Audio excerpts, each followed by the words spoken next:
Hello everyone, welcome back to my channel. सहकुटुंब या चॅनलमध्ये मी लता तुम्हा सर्वांचे पुन्हा एकदा खूप खूप स्वागत करत आहे. तर आज आहे आषाढी एकादशी. तर सर्वप्रथम सर्वांना आषाढी एकादशीच्या खूप खूप शुभेच्छा. तर आज मी तुमच्याशी माझं संपूर्ण दिवसाचं रुटीन शेअर करणार आहे. म्हणजे आज आम्ही आषाढी एकादशी कशा पद्धतीने सेलिब्रेट करतो. तसं पाहिलं तर सर्वांची अशा पद्धतीनेच केली जाते. थोडेफार चेंजेस असतात. तर मी आज तुमच्याशी माझा संपूर्ण दिवसाचा डेली रुटीन तुमच्याशी शेअर करणार आहे. तर प्लीज चॅनलला व्हिजिट करा, व्हिडिओ शॉर्टपर्यंत नक्की पहा. आणि एक चॅनलला जर कोण नवीन असेल तर प्लीज चॅनलला सपोर्ट करा, एक लाईक करा, सबस्क्राईब करा आणि छान छान कमेंटसुद्धा करा. चला तर आता मी इथे टेरेसवर आलेले आहे. सकाळचा व्ह्यू तुम्ही पाहू शकता. खूप छान सुंदर असं दिसत आहे. एकदम फ्रेश आहे आणि पावसाचं वातावरण तयार झालेलं आहे. तर मी इथं आता कपडे वॉशिंग मशीनला सुरुवात प्रथम लावलेली आहे.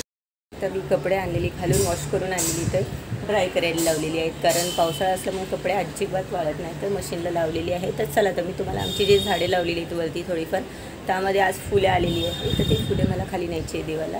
तर चला तर तुम्हाला मी रोपांना किती छान छान फुले आलेली ते दाखवते. तर तुम्ही पाहू शकता इथे अशा खूप छान फुले आलेली आहेत ह्या रोपांना. आणि ह्या जे झाड आहे किंवा छोटं रोप आहे त्याला नेहमी फुलं येतात. म्हणजे त्याची फक्त ती फांदी लावली तरी ते झाडं पूर्ण येतं. वेल एक असलं तरी म्हणजे नाव माहीत नाही मला, पण खूप छान फुलं येतात आणि मस्त फ्रेश वाटतात.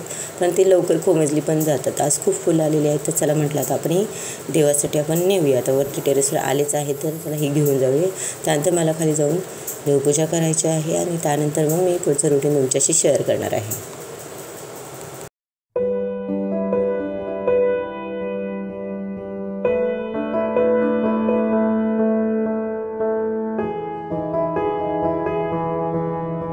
टेरेसवरून आल्यानंतर मग मी देवपूजेला सुरुवात केली. तर देव वगैरे चांगले स्वच्छ धुवून घेतलेले आहे, क्लीन केलेले आहे.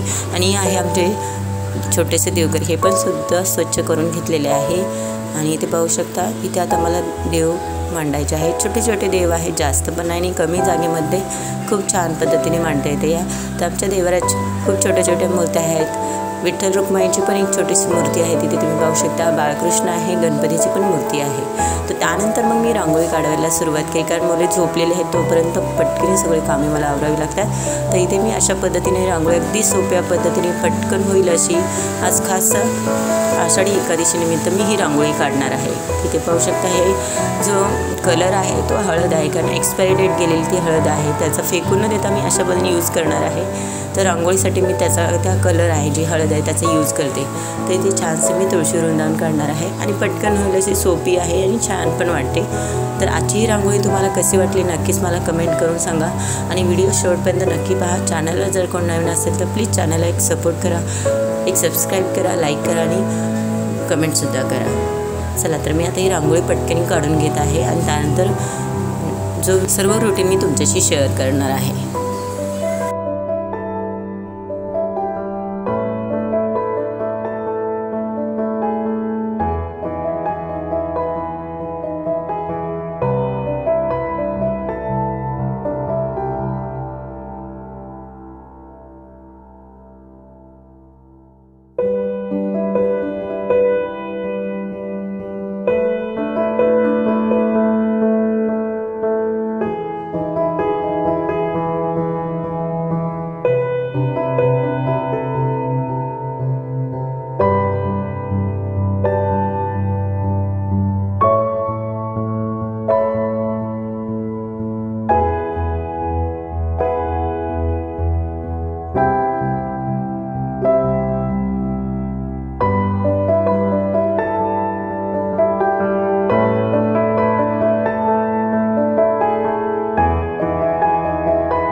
तर फायनली माझी रांगोळी काढून झालेली आहे. तुम्ही पाहू शकता अशा पद्धतीने मी दारामध्ये अगदी कमी वेळात ही रांगोळी काढलेली आहे. तुळशी वृंदावन काढलेलं आहे आणि बाजूला विठ्ठल असे नाव काढलेलं आहे. तर तुम्हाला आजची ही माझी रांगोळी कशी वाटली नक्कीच कमेंट करून सांगा.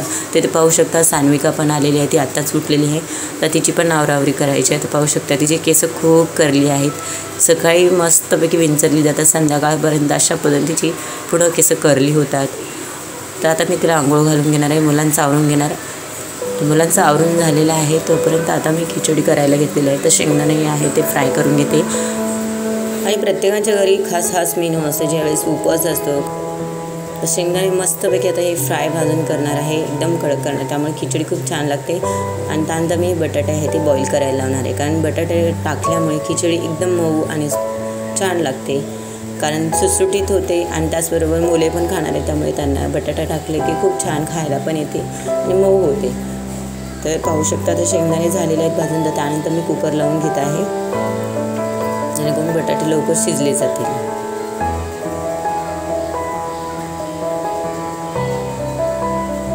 पाहू शकता आता त्यानंतर मी आता ही खिचडी फ्राय करायला घेतलेली आहे. मी थोडक्यातच व्हिडिओ शेअर करत आहे, त्यानंतर लहान मुले आहेत त्यांच्यावर पण लक्ष द्यावे लागते, जसं जमेल तसं मी व्हिडिओ शूट करते. ते पाहू शकता खिचडी अगोदर मी फ्राय करून घेत आहे, बारीक शेंगदाणे वगैरे टाकून, मिरची खोडून टाकलेली. त्यानंतर बटाटा तो सेपरेट फ्राय करणार, त्यामुळे खिचडी एकदम मऊ होते. एकदम टाकले तर खूप चिकट खिचडी होते आणि ते एकदम त्याची चव लागत नाही. तुम्ही ते पाहू शकता इथे आहेत मम्मी, माझे सासूबाई, त्या पण मला मदत करत आहेत.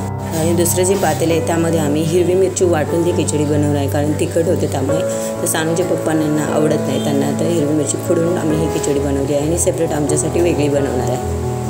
तर त्यात खिचडी फ्राय करून झाली की त्याच पॅनमध्ये मग मी बटाटे फ्राय करायला घेणार आहे. आणि खास करून आज मी आषाढी एकादशी त्यामुळे साडी घातलेली आहे, पटकन घातलेली आहे, जास्त वेळ लागत नाही घातलेली. तर पाहू शकता खिचडी आपली तयार झालेली आहे. आणि त्याच पॅनमध्ये आता बटाटा चांगला मस्त होईल की त्यात मिरची वगैरे टाकून मीठ टाकून चांगली टेस्ट येते. जर आपण खिचडीमध्ये टाकलं तर ते बटाट्याला मीठ लागत नाही. तर थोडंसं तेलात फ्राय करून मग तो बटाटा फ्राय करून घेणार आणि त्यानंतर खिचडी बनवणार. तर आजचा हा पूर्ण व्लॉग आहे, स्पेशल आषाढी एकादशी निमित्त आहे. सो व्हिडिओ शेवटपर्यंत नक्की पहा आणि तुमच्याकडे कशा पद्धतीने खिचडी बनवली जाते हे पण कमेंटमध्ये मला सांगायला विसरू नका. चला आता मी ते जे बटाटा आहे तो पूर्ण फ्राय करून घेणार आहे, थोडीशी हिरवी मिरची वगैरे टाकून, खुडून हिरवी मिरची जास्त करून टाकलेली आहे. तर गावाकडे अशा पद्धतीने सेपरेट बटाटा केला जातो, त्यामध्ये शेंगदाणे वगैरे फ्राय करून टाकले जातात, एकदम छान टेस्ट लागते. वेगवेगळ्या प्रकारचे मेनू केले जातात. तर आम्ही थोडक्यात आज फक्त खिचडी आणि बटाटा वगैरे टाकून करणार आहोत, कारण जास्त वेळ एवढा नाही आहे आणि तेलकट जास्त खाऊशी वाटत नाही. जसं की बटाटाचा खीस वगैरे आपण करतो, वेपर्स पण तळले जातात, तर ते जास्त नाही खात, कारण तेलकट खूप होतो. तर पाहू शकता आता हा बटाटा मी फ्राय करून घेणार आहे.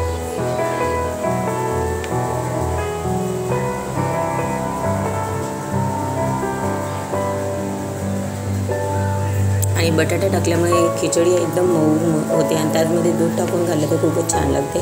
अशा पद्धतीने आम्ही नेहमी वेगवेगळ्या पद्धतीने करतो, ज्याला जसं आवडेल तसं. तर आम्हाला दोघींना खूप तिखट लागते, त्यामुळे आम्ही हिरवी मिरची टाकून वाटून ती खिचडी बनवणार आहे. तर हे सानूच्या पप्पांसाठी बनवणार आहोत.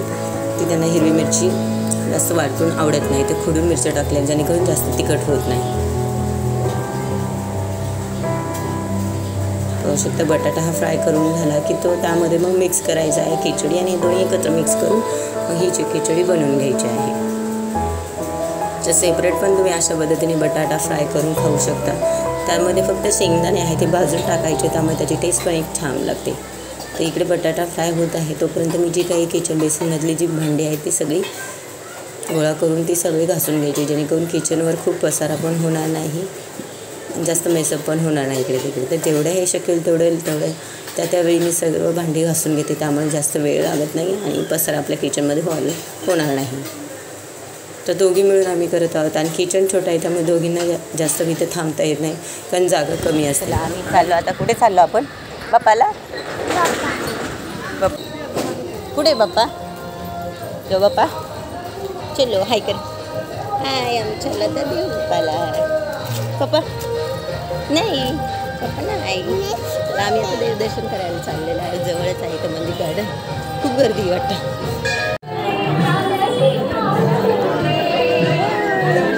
तुला वाजवायचं घंटा?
आता तिला कळेल ना ती तिला नाही तिला म्हणलं मला दाखवतो ती तसं तुम्ही देणार तुला लगायला लावायची करून मग अशी घेत नाही बघितलं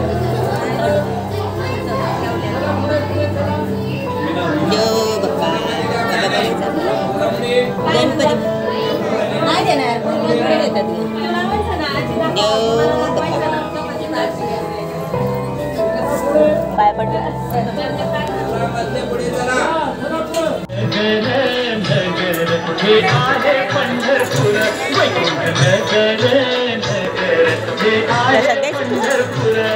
या नगरीत नगरीत चल परिणामाचा गजर वैकुंठ नगर नगर हे आहे पंढरपूर सप्रसाद घ्यायला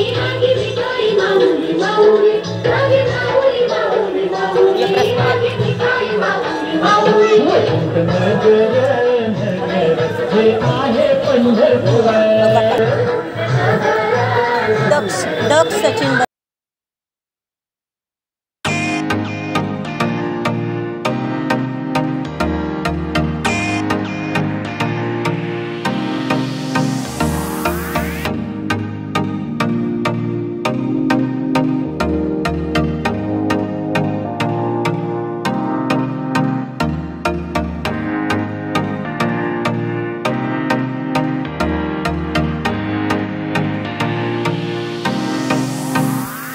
आम्ही छान जातो गेली बाय कर ना बाय बाप्पा पुढे राहिले पूर राहिले तिकडं आम्ही आलो बाप्पाला भेटून किती गर्दी ना खूप गर्दी आता लवकर झालं दर्शन तसं आहे ना लाईन लावल्यामुळे लवकर दर्शन होत आहे हा तर खूप गर्दी झाली असते चला आता बाळाला खाऊ खायचं आमच्या भूक लागली दक्ष भूक लागली का हाय का नाही देवदर्शन करून झाल्यानंतर मग फराळ करायला घेतलेलं आहे खिचडी आणि जे काही प्रसाद म्हणून भेटले ते फळ आहे तर मुलांचं कार्टून चालू आहे तर संध्याकाळचा टाईम आहे इथे आता आम्ही दिवाबत्ती लावलेली आहे आणि एकदम छान वाटतं संध्याकाळच्या टाईमला दिवाबत्ती लावल्या की रोज सकाळ संध्याकाळ आपण दिवाबत्ती लावतोच पण ते संध्याकाळी लावलं तर खूपच छान आणि मस्त प्रसन्न वाटतं हे पाहू शकता दिवाबत्ती लावून झालेली आहे आणि त्यानंतर आम्ही आज उपवास सोडणार आहे कारण उद्या सोमवार आहे तर मम्मींचा पण उपवास आहे त्यांची पण तब्येत बरी नाही त्यामुळे म्हटलं मग संध्याकाळीच आज उपवास सोडूया सकाळी उपवास सगळ्यांनी धरला होता ते पाहू शकता मी संध्याकाळी आम्ही उपवास सोडणार आहे त्यामुळे माझा स्वयंपाक ऑलरेडी झालेला आहे तर इथे मी थोड्याशा ज्या लाटच्या चपात्या आहेत आणि थोडेसे नैवेद्य आहे ते बनवून घेत आहे देवासाठी कारण सकाळी मम्मींना उपवास पण आहे आणि यांची पण तब्येत बरी नाही त्यामुळे चला तर आता मी संपूर्ण कामावरून घेते तर आजचा हा व्हिडिओ आणि आजचा ब्लॉग आषाढी एकादशी स्पेशल तुम्हाला कसा वाटला नक्कीच कमेंट करून सांगा चॅनलवर जर कोणी नवीन असेल तर प्लीज चॅनलला सपोर्ट करा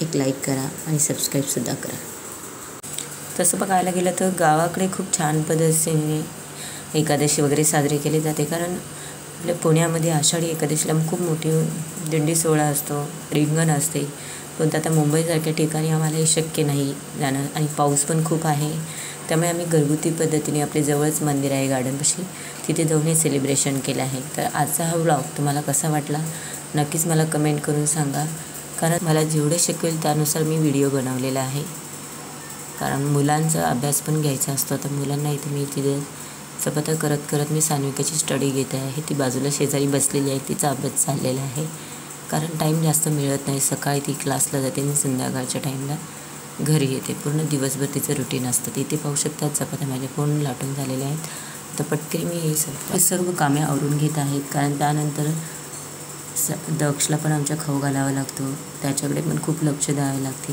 नाहीतर खूप चिडचिड करतात लहान मुलांकडे जर आपण लक्ष नाही दिले तर ते खूप चिडचिड करतात त्यांना पण थोडा टाईम देणं गरजेचं असतं तर सान्विकाची स्टडी बाजूलाच चाललेली आहे तर शेवटची 2-3 चपात्या राहिल्या ते करायचे तर मला सांगा तुमच्या इथं कशा पद्धतीने आषाढी एकादशी सेलिब्रेट केली जाते नक्कीच कमेंट करून सांगा